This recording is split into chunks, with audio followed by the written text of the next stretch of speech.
This is a true, honest story of friendship. In 2010, best friends Mark and Jeremy were riding their motorcycles when Mark was tragically killed after a motorist failed to yield.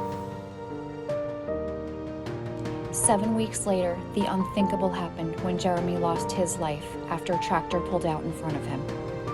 Their heartbroken mothers, Tony and Denise, came together and founded Forever Friends Motorcycle Awareness, an organization dedicated to educating both riders and non-riders on safety precautions, as well as helping families of those who have lost their lives or have been injured in crashes.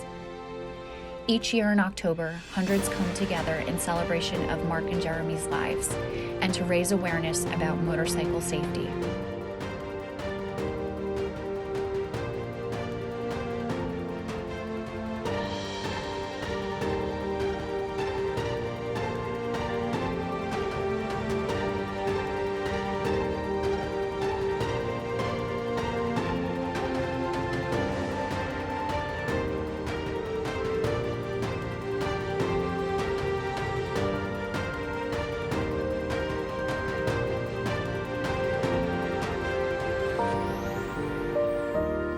Their memories live on in their families, their friends, and their countless supporters.